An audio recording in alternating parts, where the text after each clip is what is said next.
today.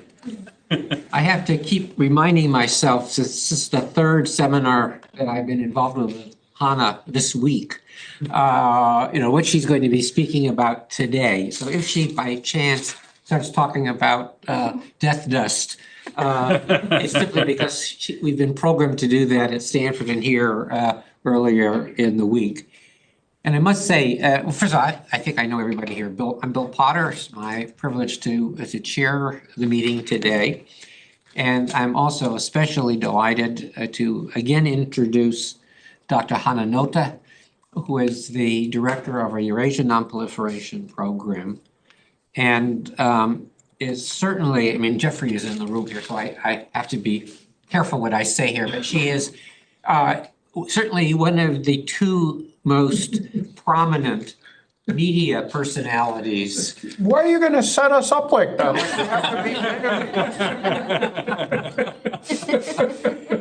I'm glad that both Jeffrey and Hanna were able to join us today. I think Hanna just went over the page proofs for her fourth or fifth article this year in Foreign Affairs that is going to be forthcoming next week. Is that right, Hanna? She's off to Tampa to be a keynote speaker at a major kind of military gathering, and will fly directly from there, I think, to Munich, where she will be a featured speaker, as I had mentioned to some of you earlier in the week, at the Munich Security Conference. But she has kindly agreed to spend one extra day in Monterey to share with you her findings from a project that she and Sarah Bidgood, who was here earlier in the week, authored as part of a Stanton Foundation grant. And the focus of her seminar, as you're aware, is Russia, the Global South, and multilateral nuclear diplomacy after the invasion of Ukraine. And since I don't see that many Arabic speakers in the room, she's going to deliver her talk mainly in English. She may switch into Russian where appropriate here, which she can also do with great facility. So, Hanna, I could say a lot more about you, but I think we'll save the time for your comments on the project. So it's a pleasure to introduce you again. Thank you, Bill. I'm very happy to be with you all and do another talk this week and see again some familiar faces who were here for the Death Dust talk on Wednesday.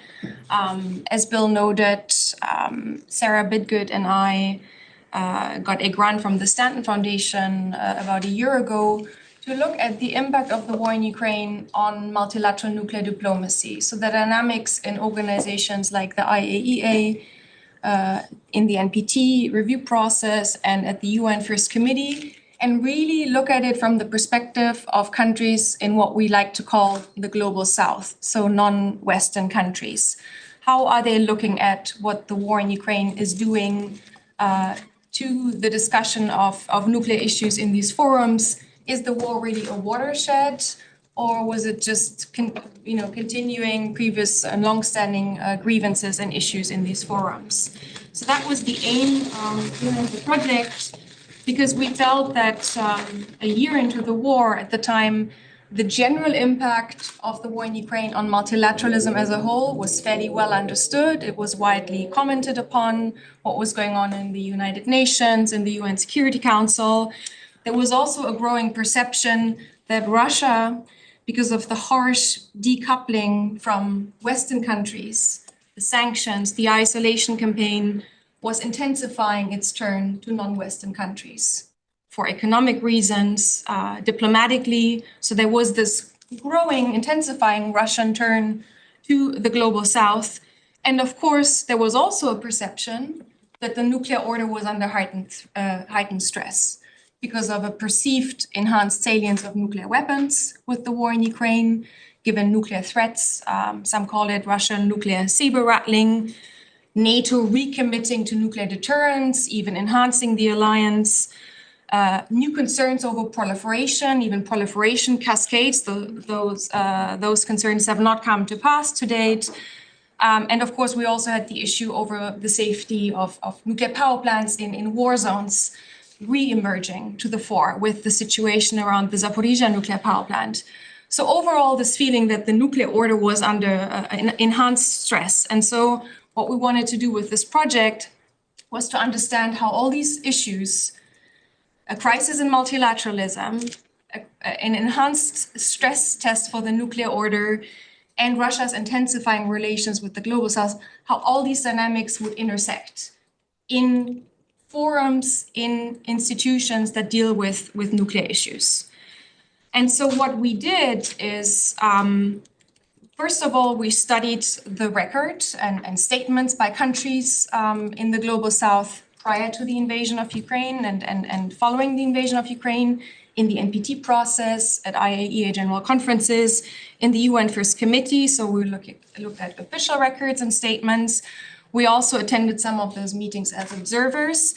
And I would say the key here for this project, and much of what I'm going to channel to you today, comes from conversations with diplomats that we had on the sidelines in these forums. So we spoke with about, I would say, 20 diplomats from a cross-section of countries in Asia Pacific, in Africa, in the Middle East, in Latin America and the Caribbean, on the sidelines of these meetings. And these were very much off the record discussions, not for attribution, so that diplomats would speak candidly.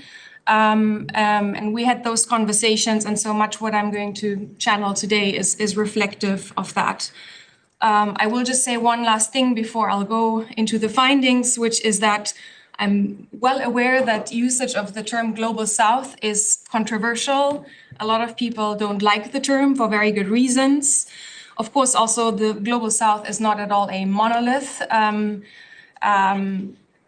There are not all states in the Global South are non-nuclear weapon states, which is actually what this study focuses on. And there's considerable variety in views among those countries on nuclear issues, on the war in Ukraine. And so it's an imperfect term. What we really look at in this study is non-nuclear weapon states in Asia, Africa, the Middle East, and Latin America and the Caribbean. And yeah, if you don't like the term, please forgive me for sticking with it and using it through the course of this presentation. I just wanted to sort of put that out there. So I don't think that I'll be talking for more than 30 minutes to summarize the findings of the study, which I've also integrated into a journal article, which I've submitted for publication. And then I'm very eager to not just answer questions, but also hear views from others, because I'm well aware that we have individuals in the room who have the historical knowledge on some of these organizations and have been looking at them for much, much longer than I have. So I want to talk about sort of three areas in terms of thinking about the findings. The first thing I want to talk about is the impact of the war on process, on procedure in these forums as viewed by countries in the Global South. The second is the impact of the war on substantive issues, on the problems that are actually discussed in these forums, again, as viewed from the Global South. And then thirdly, I want to talk about whether there's any evidence, any indication that Russia's engagement with these countries in these forums has actually changed, and to what effect, or whether there's no such evidence. So let's start with procedure. Those who we spoke with felt that certainly the war in Ukraine generated what people called a procedural earthquake across these forums, that it led to excessive politicization, which manifested in heightened rights of reply, bickering over administrative issues that you wouldn't have had before, a tendency by Western diplomats to leave the room when Russian counterparts were speaking, or to try to exclude Russian officials from meetings or events, even strip them of positions. And the overwhelming feeling of diplomats in the Global South was that they were, and here I quote, frustrated, uncomfortable, and they felt they were being put in the middle.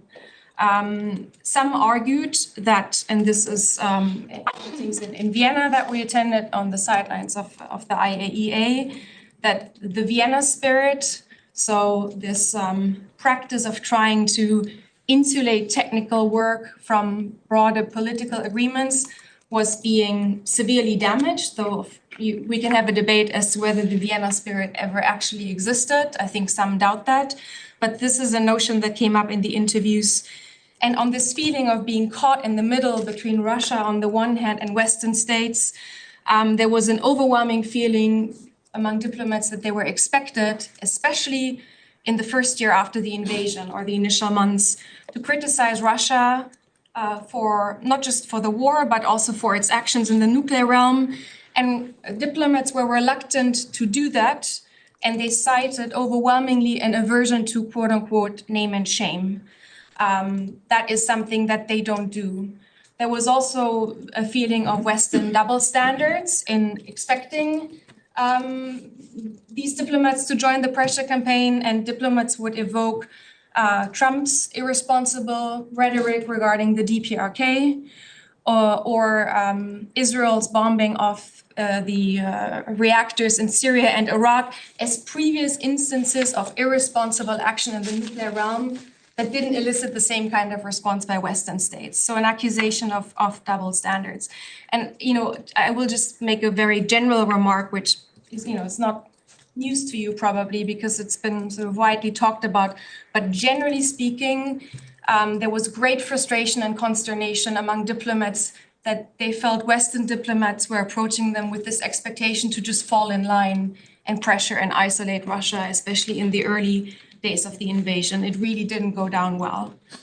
Interestingly, when discussing these issues with diplomats, some would couch their reluctance to name and shame and their caution by talking about their bilateral interests with Russia. They would say, also Russia is a big player at the IAEA when it comes to technical cooperation, for example, so we need to be cautious. Some would even cite their bilateral interests with China, their economic interests with China, saying China has taken a moderate position and we have important interests with China, so we need to take that into account. But actually, this was the minority of diplomats who would reference these kinds of bilateral interests. Most would couch their positions in terms of principle, as a principled matter, not wanting to name and shame.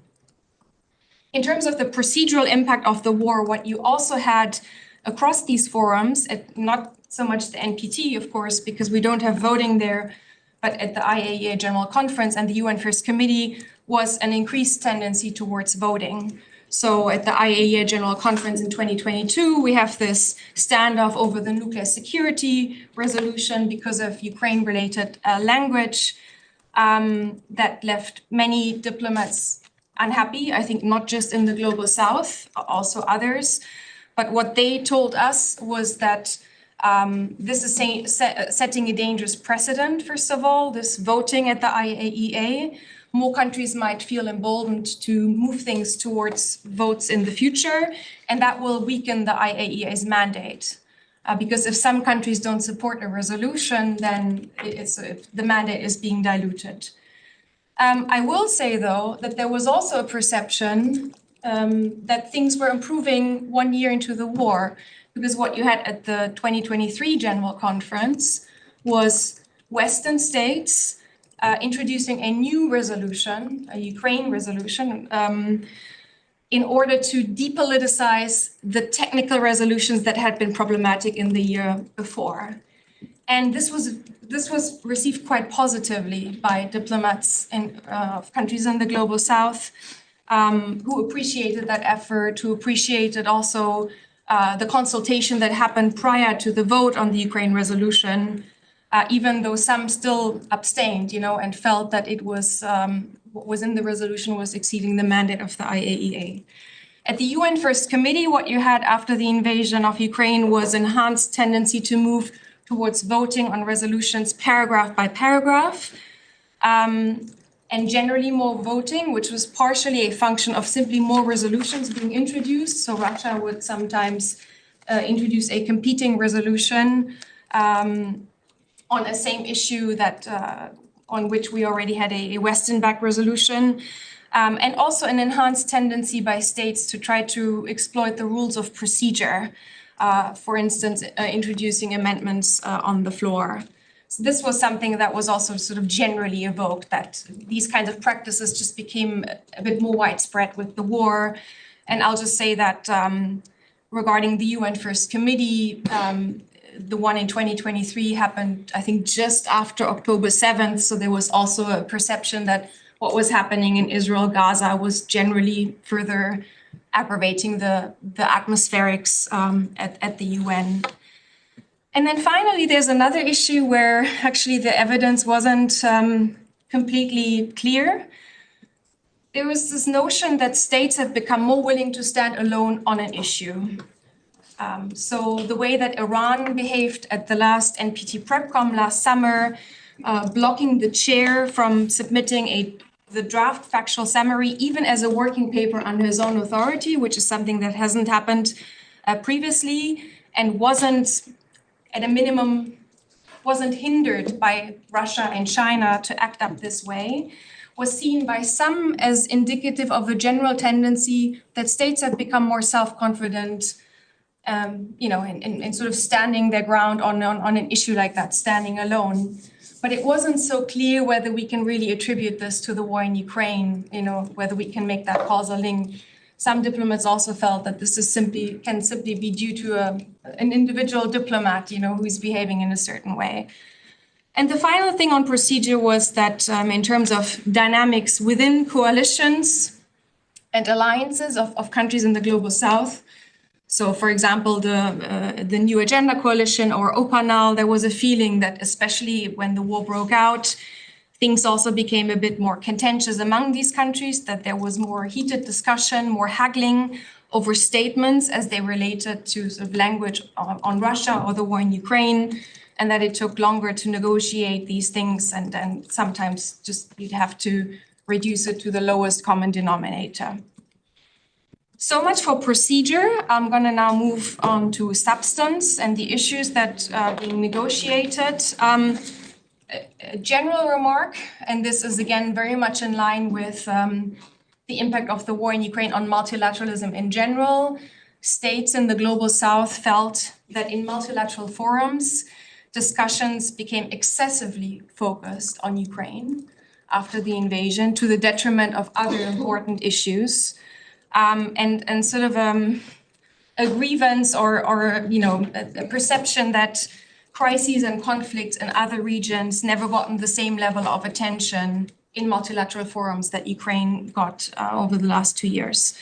And then you have specific grievances depending on, interests and priorities of specific countries.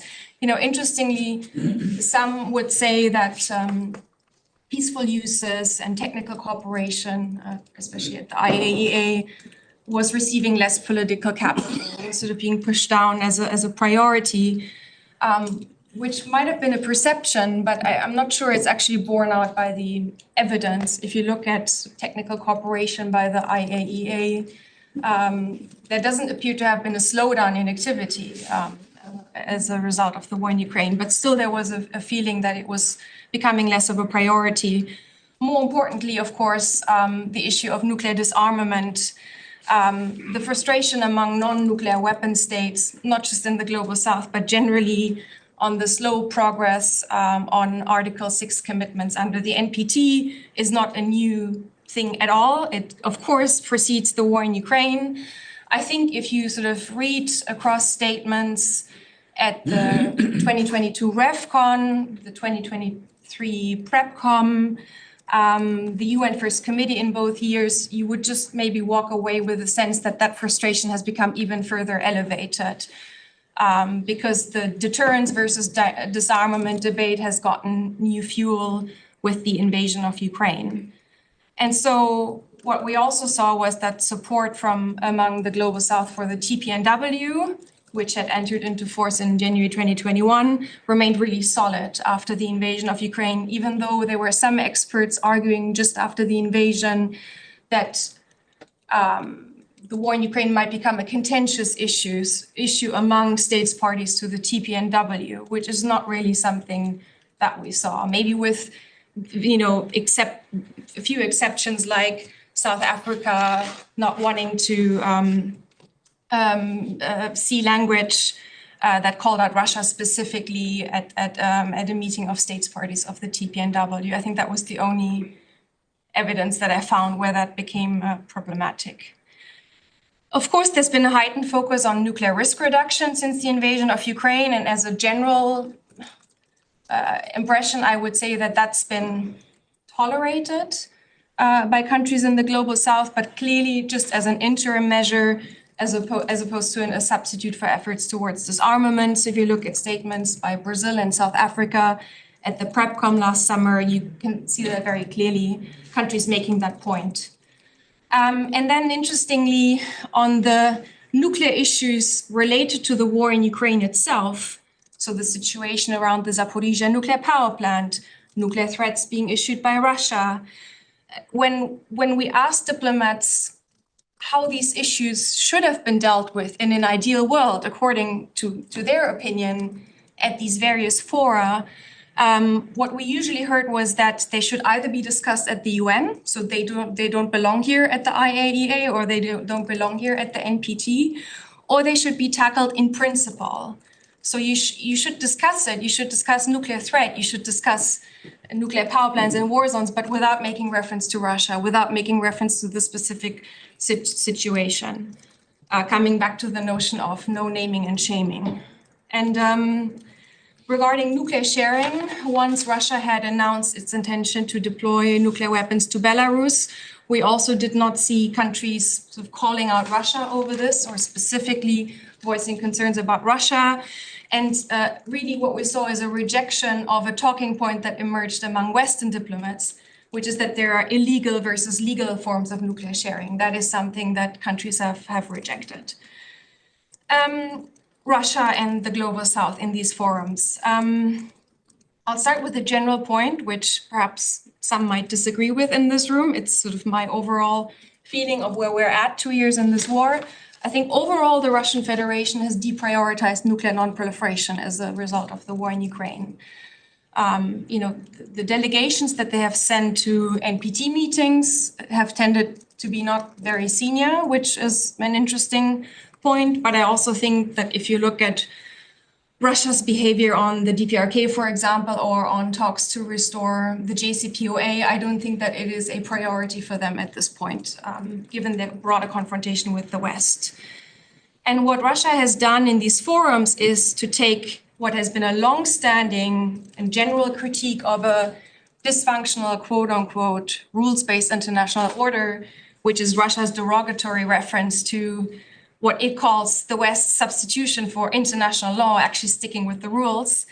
And that rules-based international order no longer serving what Russia now refers to as the global majority increasingly. I think that charge, that criticism has appeared more in these nuclear forums as well. So for years, we've had this at the OPCW in The Hague already, for example. Russia taking issue with how it felt Western diplomats were bending the rules of the Chemical Weapons Convention. We have these long-standing grievances over how the Syrian dossier was being dealt with. And I think now we're seeing it more in nuclear forums, and Russian officials have specifically warned that the fate that befell the OPCW might befall the IAEA, because it's Western states that are politicizing these organizations. And some of our interviewees, it's just an anecdotal thing, it hasn't come up by many, but some of our interviewees have also pointed out that Russia has already made a habit of asking rhetorical questions about the IAEA's work. So Russia wouldn't criticize the IAEA outright for its work in Zaporizhzhia. It would ask rhetorical questions, possibly, and again, this is me channeling an interviewee, possibly with the intention of raising doubts about the agency among smaller states in Vienna, smaller delegations, and that this kind of practice could have an impact over time. But again, I don't have further evidence to make this point. It's just something that came up. There's a sense that there's greater alignment between Russia and China now in these organizations, and that Russia, for example, was, after the invasion of Ukraine, even quicker and more forceful to jump at China's side on an issue like AUKUS, which Russia would have done regardless, clearly. So that's not the issue, but that it has been even more eager to do so. What we could not establish in our research, and where we saw really no evidence, is that there's any direct pressure by Russia on countries in the global south in these forums. That there would be any kind of pressure on countries to vote a certain way, for example. Rather just Russian diplomatic activity to seek greater engagement with these countries. And, how did that manifest? Russia requested observer status at the G77 in Vienna. It already had observer status at the NAM and expressed an interest in attending NAM meetings related to the NPT. There's been a feeling in OPA now that Russia has been more engaged and more forward-leaning to try to discuss the issue of additional protocols to the Treaty of Tlatelolco compared to prior to the invasion. Not so much with the view of actually really moving forward on those issues, but just generally to seek more engagement with these countries. But there's no evidence or perception that Russia trying to pursue that kind of engagement has actually had any impact on the established positions of countries so far. And then perhaps the last thing on Russia is that, Russia has been always quite focused on technical cooperation at the IAEA, but I think it's made that, especially vis-a-vis Africa, an even greater focus. I think there's a general big focus in Russian diplomacy and foreign policy now on Africa, and at the last Russia-Africa summit in St. Petersburg last summer, the work of Rosatom and sort of Rosatom expanding its activity in Africa was also a major topic. So perhaps I'll end here. These are sort of the findings that have come out of the study, and I'm very eager to hear your comments and questions and additions. And yeah. Thanks so much, Hanna. I've been following, actually participated in some of these interviews, and every time Hanna shares her insights, I'm inclined to also respond and weigh in, but I'm going to hold my fire for the moment here. Maybe that's the wrong expression. I will restrain myself from pursuing some of the points that Hanna has raised, and to give others a chance to ask questions, to comment. And that includes both those in the room here and those who have joined us virtually. So who would like to get us started here? Please, go ahead. And let me ask, since not everybody knows everybody else, Glenn, you want to introduce yourself and then ask the question? Sure. Glenn Robinson. I was on the faculty at NPS for 3 decades, been recently appointed here as a resident fellow. Anna, thank you very much. Fascinating talk. If I understood you correctly, and this is beyond just the sort of the nuclear issue in general, with the global South view of Russia with the invasion of Ukraine, there's sort of 2 buckets of approaches.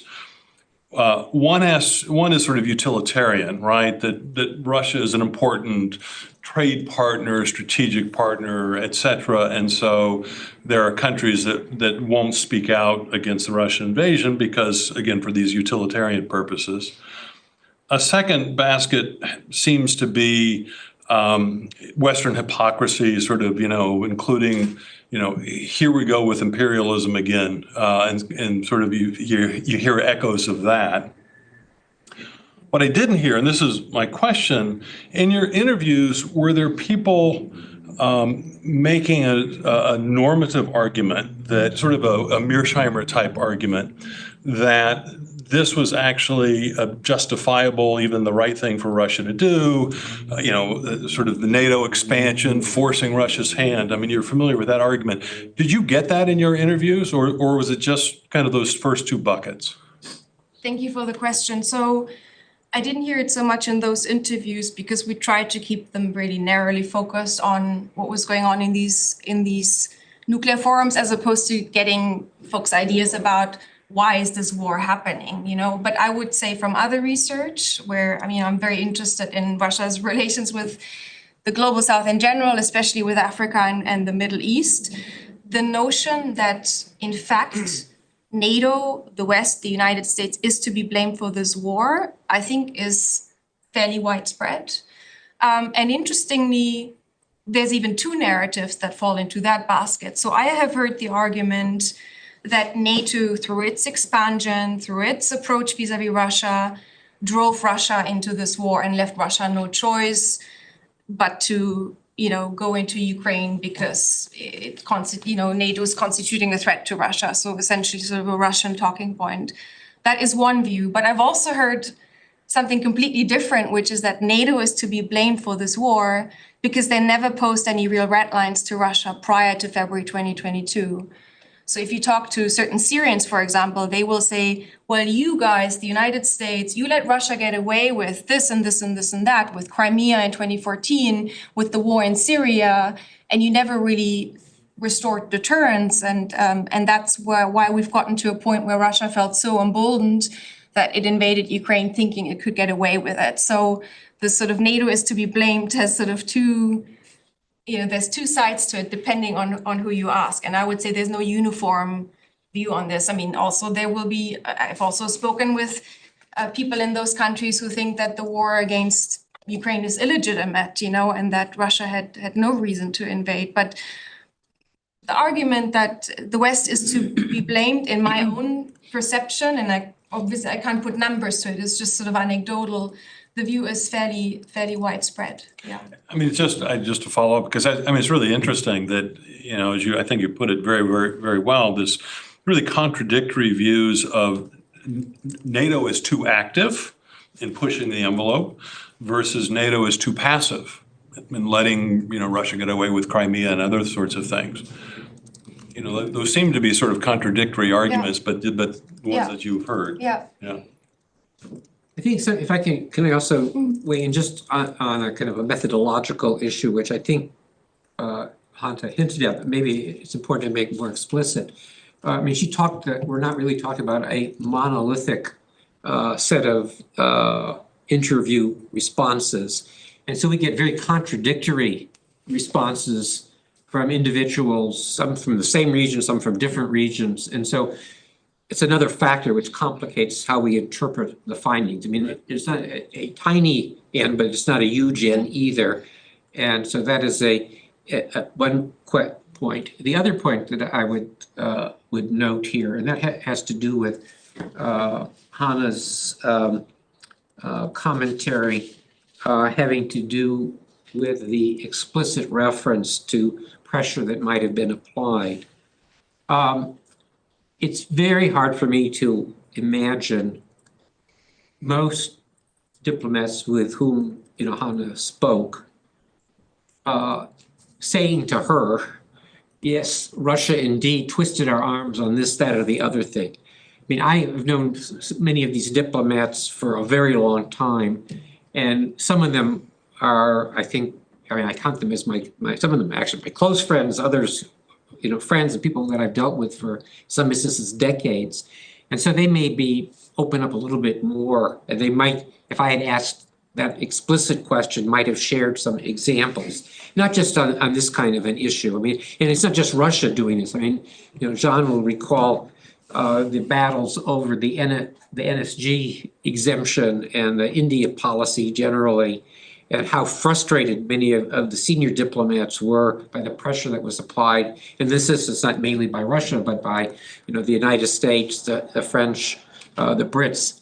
And again, you get these stories from them, if you know them very well, which are hard to believe. But if you were to ask in an interview of the sort that Hanna undertook, did the Americans or the French threatened to do this, that, or that thing. That's not the kind of thing you would typically share. So that also is just a factor that one has to introduce into the interpretation of the findings. I think Sharat had his hand up. Oh. Am I correct? Sort of, yeah. I kept thinking about the just the previous discussion actually. But Hanna, thanks for your presentation.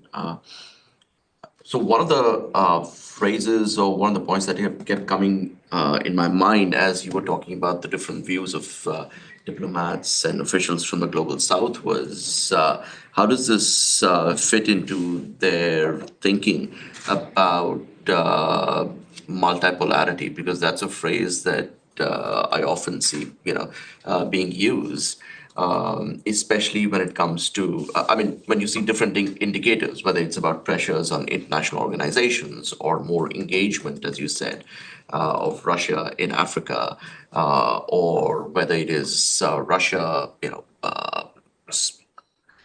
siding with China, or at least jumping to its defense when it comes to AUKUS. So how does this factor into questions about multipolarity, if that's, this might be, beyond the scope of your research, but just in case you had any thoughts on that.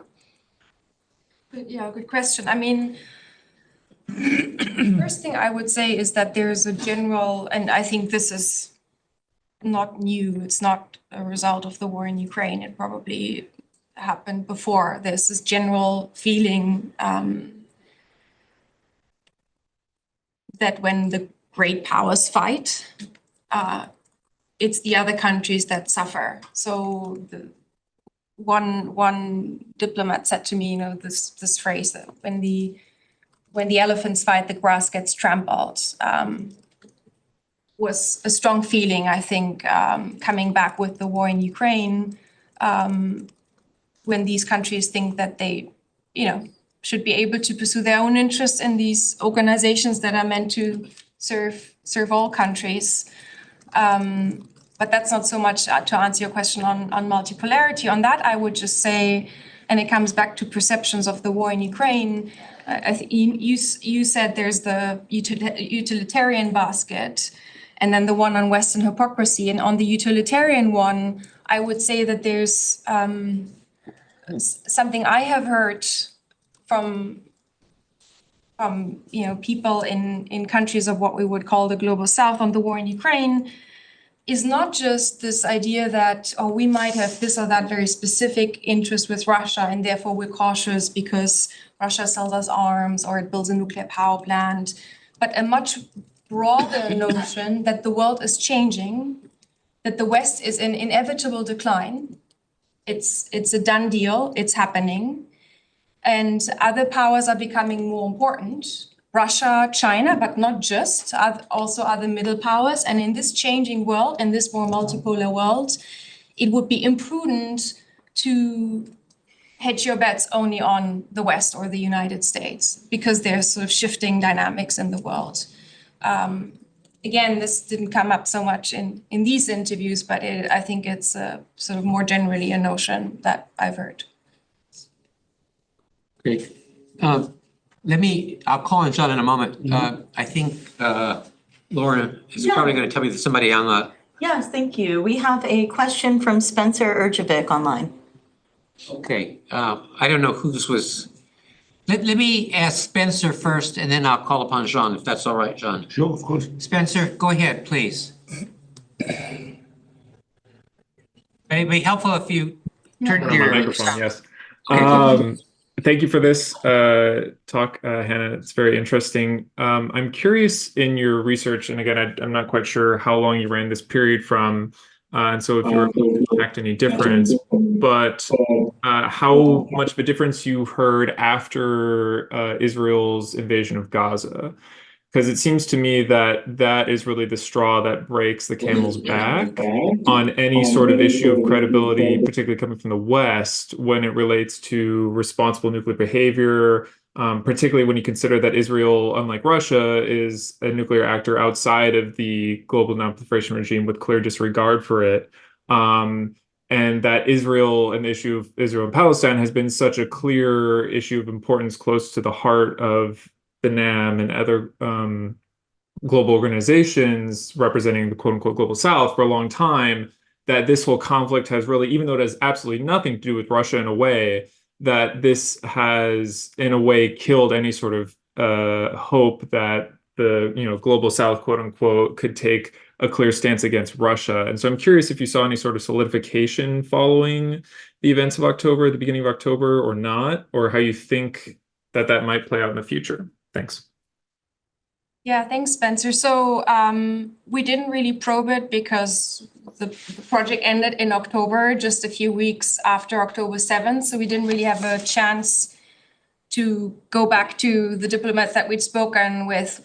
Those interviews were mostly in this, in the like June to the September period of 2023 around the PrepCom and the IAEA General Conference. I agree. I think I agree with you that what these developments in the Middle East have done are further amplify this perception of Western double standard of looking at one conflict through one lens and another conflict through another lens. And that is definitely the impact that these developments are having. It will be interesting to see what the impact of that, if any, will be on multilateral nuclear diplomacy specifically. So how it will play out at the IAEA, the UN First Committee, or and the NPT. I mean, I did note that at the UN First Committee, which was convening just thereafter, it sort of made the general atmospherics of more difficult and more tense. That's true. But and I suppose what you had at the IAEA was some diplomats seizing on irresponsible statements by certain Israeli politicians about nuking Gaza. I think that is something that, if I remember correctly, the Russian ambassador sort of also latched upon. I don't know to what extent it was then taken up at the IAEA. I just don't know the answer to that question. But so yes, I mean, it will be interesting to see what the effect of that will be, or even, we had an internal discussion about this. South Africa's case at the ICJ, will that, what will the impact of that be on nuclear forums precisely? I don't have an answer to that question yet, but I think it's going to be interesting to follow the issue. Thanks, Hanna. Jean? Thank you, Hanna. Thank you very much. I look forward to reading the full article. I think just a couple of comments, and I have one question at the end. By the way, and thank you for clarifying the use of the term global south, which I personally hate. But global majority is far more correct.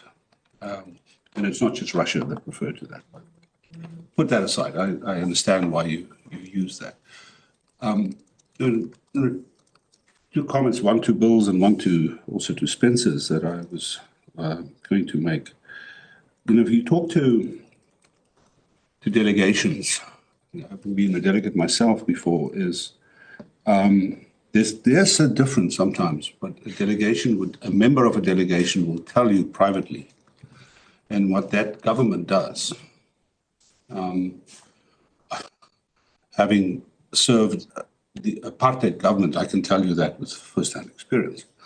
And so, I think you need to take that into account, that even a senior diplomat may tell you his or her personal views, because that's what you're asking for. But when the foreign minister speaks, or the foreign minister is at an AM meeting, then you get a different result. So that should be taken into account. Not to say that there are vast differences, but it's nuanced differences, especially when it comes to issues, and this is I think also adding to Spencer's comment, there's been a growing sense of frustration amongst countries in the non-aligned, in border, about not only the double standards in the nuclear field, but double standards in general, right? And I think we saw this bubbling up first and foremost with the TPNW. TPNW is not something that just came up. The non-aligned has been talking about a nuclear weapons convention for decades, right? And within the non-aligned, there's always been those who, including South Africa, who said that is not a realistic approach. Right? So you saw, what is it now? Gosh, almost a decade, this emergence of this frustration leading to a treaty that some would dismiss as something that is, irrelevant because the nuclear weapon states are never going to sign up. but actually that represents the majority view on nuclear weapons. And that is, and you see this cutting into the NPT, you see it cutting in the first committee, even at the IAEA. And I agree with you, the Vienna spirit, quite frankly, never really existed. Always this underlying issues. So I would be careful to link that kind of frustration directly to the war in Ukraine. I mean, there are some linkages. The impact of Israel's actions in Gaza, I think, is going to further amplify, and you refer to South Africa's case at the ICJ, but the sentiment is when countries look at these issues, when countries consider the NPT, the countries consider, most countries are not doing this from a national security interest, right? They're doing it from a sentiment interest. Their policies vis-a-vis the NPT or on Iran, things are driven from sentiment. And here you referred to an African proverb about the grass suffers when elephants fight. Well, there's another elephant proverb in Africa, and that is elephants never forget. And I think there's something that you may not get from interviewing delegates, is that going back to the end of the colonial era, that countries that stood by African and to some extent Latin American countries, but not the Western countries, not the United States. They were the Soviet Union and China. And that's the elephant memory is very deep in Pretoria and in Cape Town, in Parliament. And you can cut that through almost every capital in Africa. And so I think that is something that you can't measure. That's that sentiment. Then I think and so my question is, was that anyone that responded that to you? Is that, this is not kind of, I don't see payback time. Well, NATO deserves this. This was a long time coming. I don't think, when you look at international relations, even from countries that are very skeptical about the United States or Western powers, that they've moved to these levels. But I'm curious to hear, and I apologize for this, that if there was any reference to kind of the legacy issues of countries' relationships with Russia and China going back decades and decades, as opposed to, yes, we are trading with Russia and Russia has promised us a nuclear reactor, or China has built the headquarters of the African Unity in Addis Ababa. So, thank you. Thank you, Sean. Super useful comment. And to your question, yes, it did come up, but only with Africa. So the legacy of longer relationships with Asian diplomats, Middle East, Latin America, no such thing. Diplomats from Africa, yes. And I completely agree with you that legacy of how the Soviet Union was perceived at the time during the struggle against colonialism is really important. It explains, to my mind, Russia's own narrative, if you want to be forgiving, or propaganda, if you want to be less forgiving, on the war in Ukraine, which is framed as an anti-neo-colonial struggle, because it understands very well that narrative resonates in Africa. And what has been interesting to me is, I think the Ukrainians have been incredibly frustrated because they've tried to tell an African audience, but don't you see that Russia is now a colonial power in our country? Why don't you understand that we're also fighting an anti-colonial fight against Russia? And it's interesting to ask why that argument appears to not have resonated at all. And I think, and here I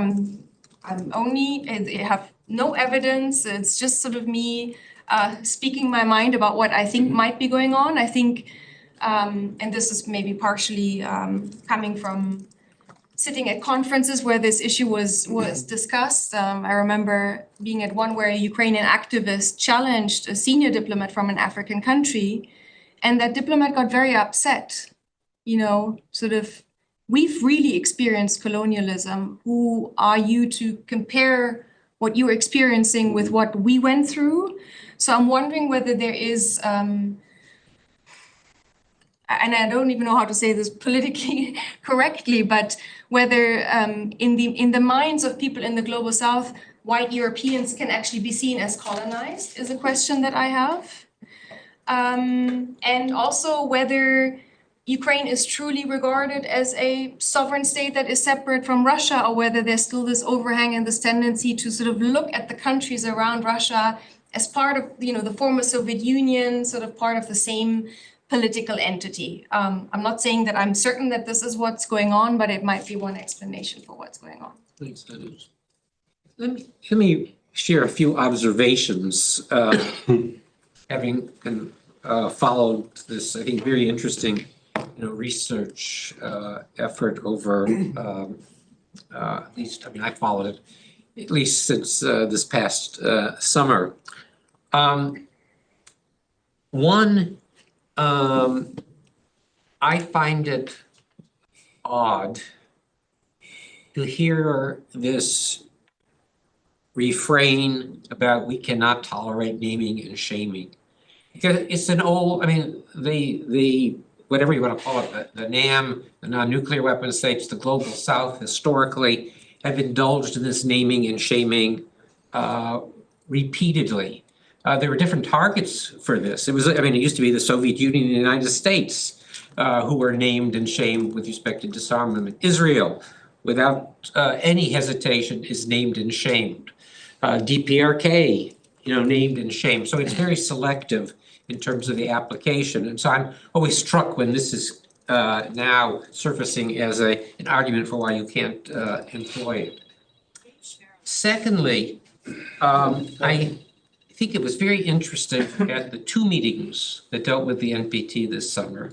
The first one, for those of you who don't, follow this closely, was the first time that there was a one-week meeting dealing with the further strengthening of the NPT review process. And what was so interesting, and that was a closed meeting. You didn't have any observers there except for one session, and to the best of my recollection, on only one occasion did any country mention the Russian invasion of Ukraine. It just wasn't an issue. And it's interesting because at that meeting, the villain for most countries was Russia, because there had been a great I think people were surprised at the degree of a convergence of views about what should be done. From all, you had very strange kind of allies speaking about the importance of strengthening the review process in very specific ways. And even the Chinese, who had certain strong objections, were ultimately able to agree to what the chair was seeking. But it was the Russian delegation that essentially vetoed any headway. And it was counterproductive. It was self-inflicted punishment. I still don't understand why it was done the way it was done, because Ukraine didn't enter into the discussion at all. So that was, I just share that one kind of interesting, I thought, observation. The other thing that I find, frustrating for me, and I tend to be sympathetic to many of the arguments of the non-nuclear weapon states. I've always sat with kind of non-nuclear weapon states, sometimes with NAM members as an advisor. And I can understand the kind of perspectives that Hanna has kind of described.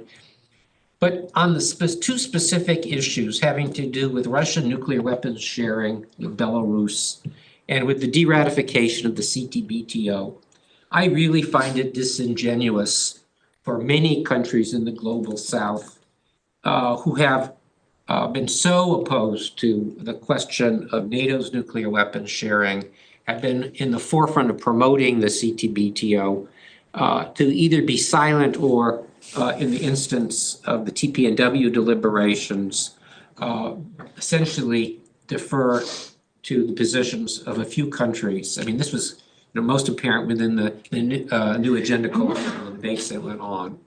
So I think that requires further kind of explanation. It's more specific than the general points that Hanna's made, but I think it is an area that needs to be examined further.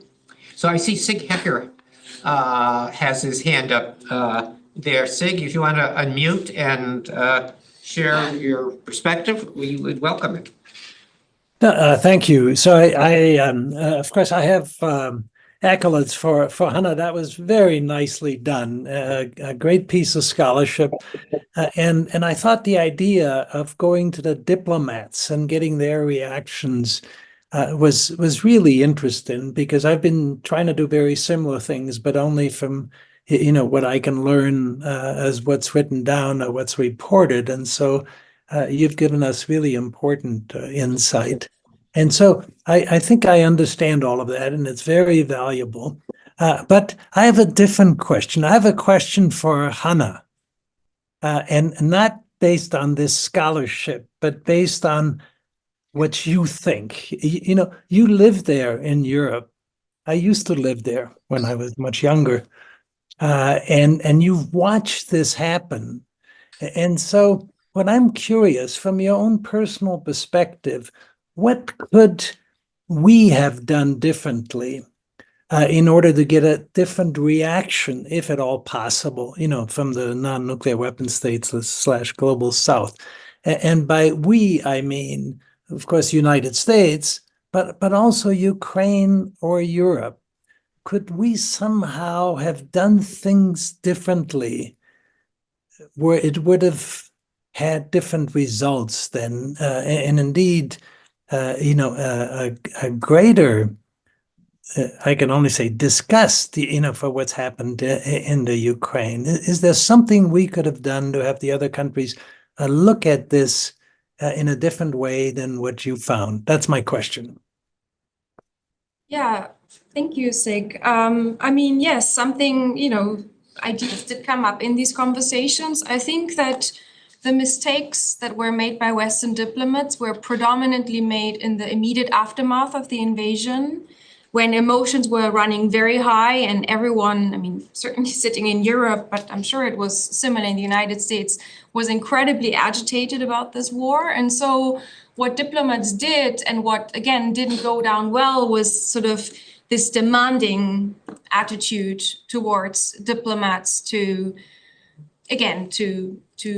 help isolate Russia, to pressure Russia, to make every conversation about Ukraine. I would have diplomats tell me that they would not take a certain expected position, and then they would be summoned by the foreign ministry of a Western country, or there would be a bilateral meeting, and the top priority of the meeting would be the war in Ukraine, when that country has other pressing issues that they were hoping to discuss. So I think there could have been some more,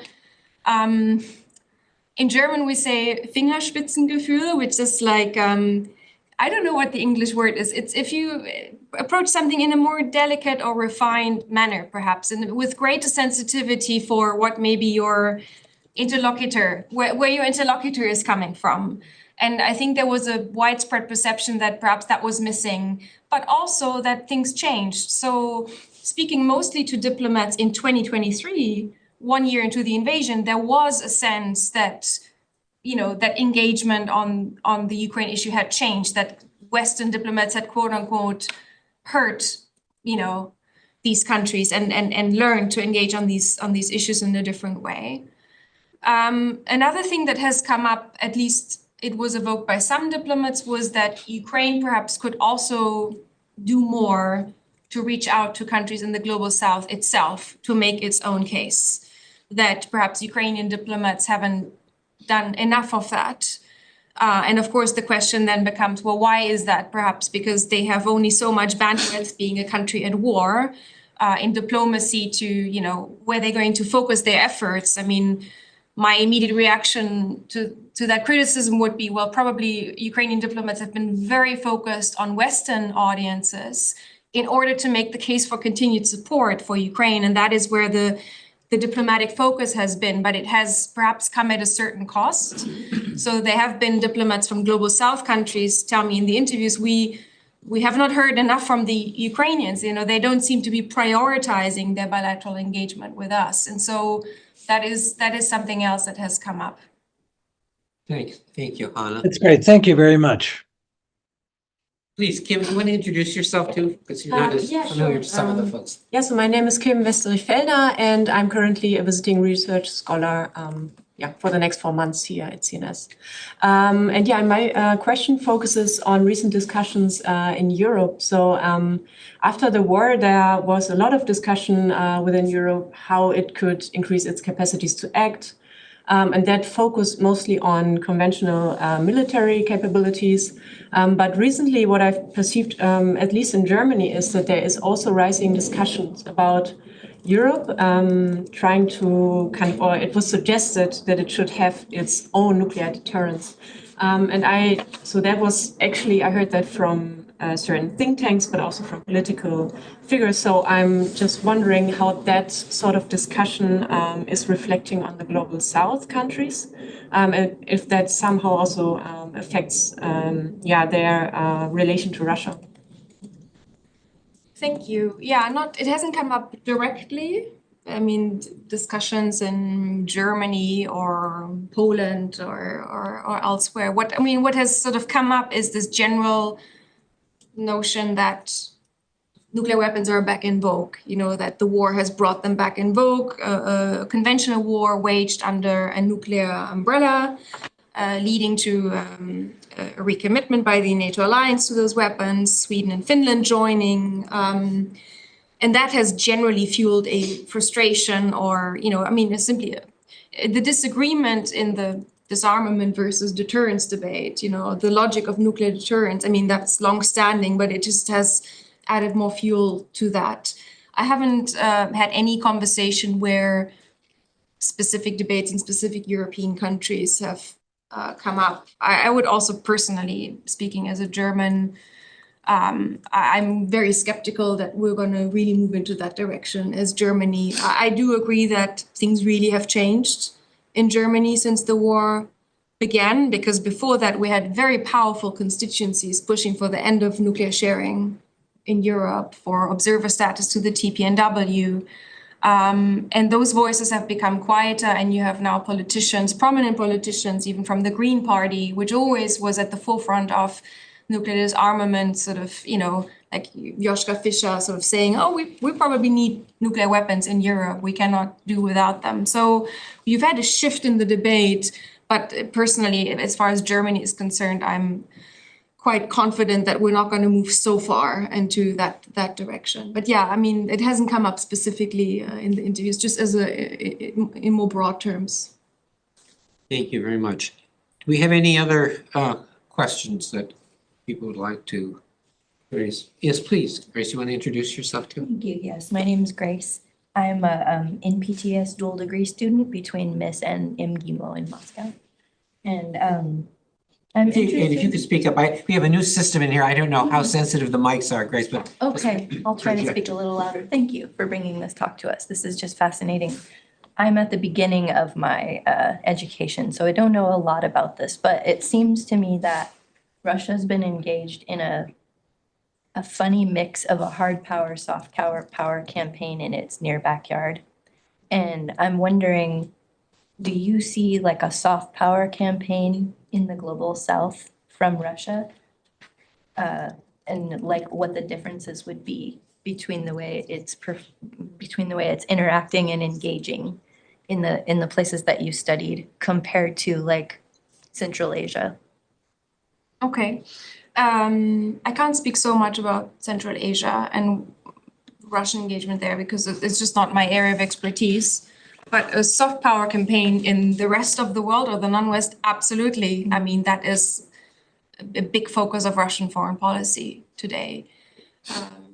Russia is, as I see it, with its narrative on the war in Ukraine, so presenting itself as the vanguard of a struggle against US hegemony in the world. It's promising to finally bring about a more multipolar world, more safe for the global majority. It is just assumed the chairmanship of the expanded BRICS, which was just expanded this January. I think the Russians are doing like 200 events as part of that BRICS.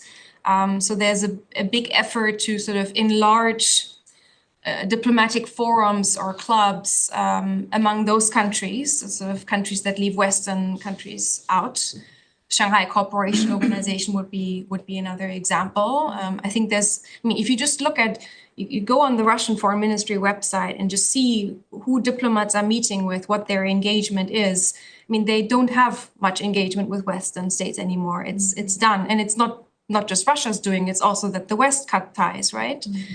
And so they are focusing their efforts on the rest of the world. So it's a lot of diplomatic activity, and now with the BRICS chairmanship. Russian media, already quite present in some of those regions, has stepped up the game. I mean, RT was taken off air in Western countries after the invasion of Ukraine. RT Arabic was already going strong, but it's going stronger. But now you have RT Balkans, you have RT forming media partnerships with various media outlets in Africa to step up, there and have a presence. So you have not just the diplomacy, but also the activities in the information space.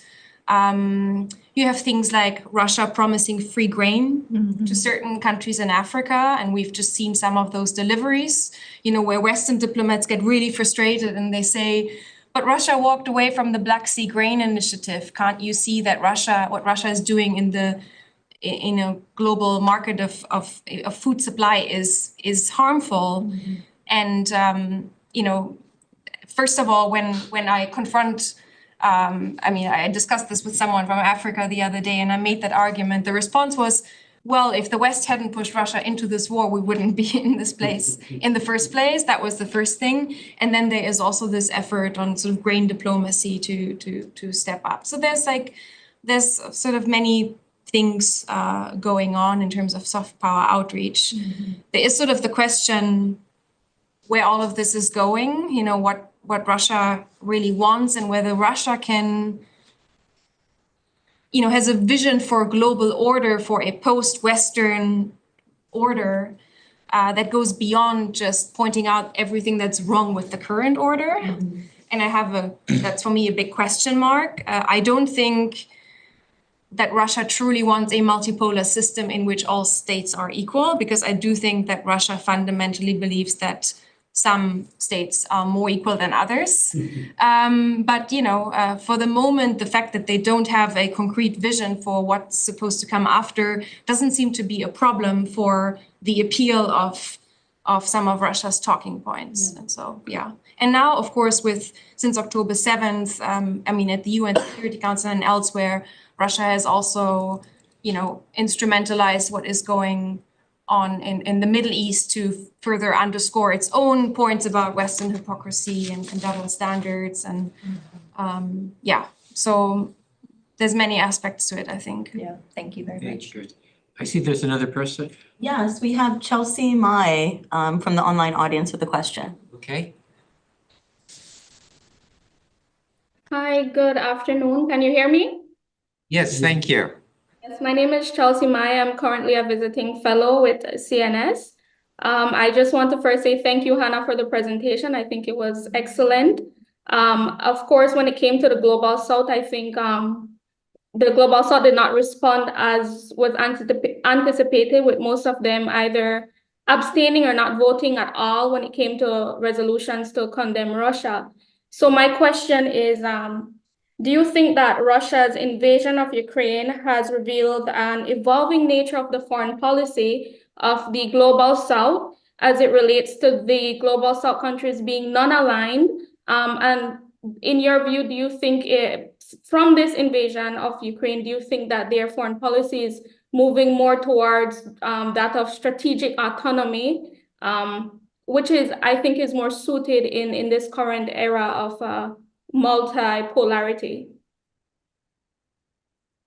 That's a good question. I think the notion of strategic autonomy, and again, I'm not talking beyond the interviews that I conducted for this project, but the notion of strategic autonomy, that countries just will make decisions about which way they vote or which way they go on this or that issue is informed by just being more strategically autonomous, not dependent on this or that great power, but more of an actor in their own right, I think is something that has become more prevalent in the last few years. I mean, if I think about, okay, this is not a good example because it's not perhaps narrowly the global south, but a country like Turkey has been talking about strategic autonomy in its foreign policy for the last few years. I'm not sure it's not a result of the war in Ukraine. I think it's a trend that has been growing for many years.